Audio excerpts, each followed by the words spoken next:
May mga laban sa buhay natin na kahit anong pilit nating maging matatag ay dumarating pa rin sa punto na napapagod tayo. May mga problema na hindi kayang ayusin ng pera. May mga sakit na hindi kayang pagalingin ng tao, physically, emotionally, mentally, spiritually, at may mga sitwasyon na kahit anong plano natin, parang walang nangyayari.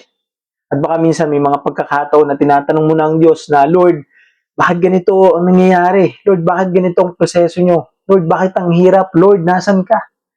Baka dumadating ang sitwasyon na nagda-doubt ka na sa Diyos. Kaya minsan, mas nananangan ka na lang sa sarili mong kakayanan.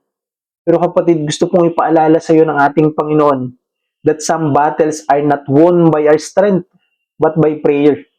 Gaya po ng mababasa natin sa 2 Chronicles chapter 20. Nung natakot po si King Jehoshaphat dahil napapalibutan siya ng malalakas na kaaway. At yes po, sa natural na pananaw ng tao, talo sila, wala silang laban. Pero ulo niyo po, imbis na umasa siya sa sarili niyang lakas, ginawa niya po ang tamang bagay. Nanalangin siya sa Diyos, dumulog siya sa Diyos. Sabi niya, Lord, we do not know what to do, but our eyes are on you. Sa Diyos po siya nanangan. Sa Panginoon po siya nagtiwala. Sa Panginoon po siya umasa at hindi sa sarili niya. Kaya mga kapatid, minsan yun din po ang kailangan natin gawin. Hindi po lahat ng laban ay may papanalo natin gamit ang galing o lakas. May mga laban po na ipinapanalo sa pagluhod at pagtitiwala sa Diyos.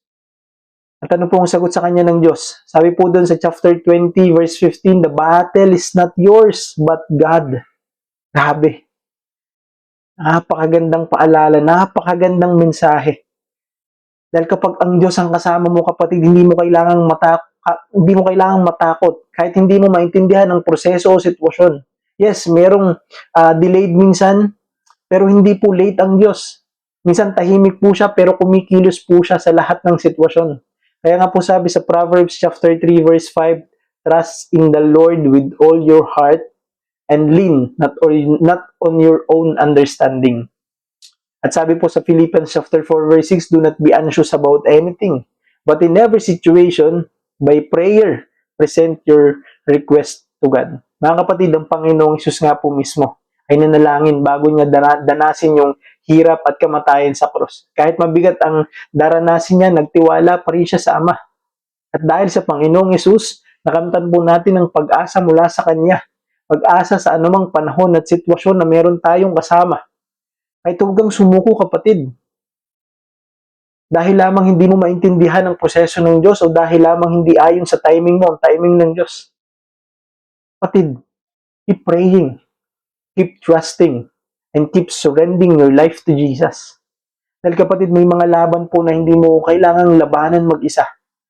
Sa Diyos po tayo magtiwala at manangan. Dahil kapag ang Diyos ang kasama mo, kapatid, may kapayapaan kahit may gera, may liwanag sa gitna ng dilim. May lakas sa panahon ng kahinaan at may pag-asa sa sitwasyon ng kahirapan.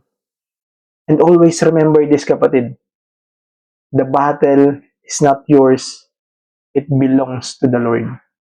Amen.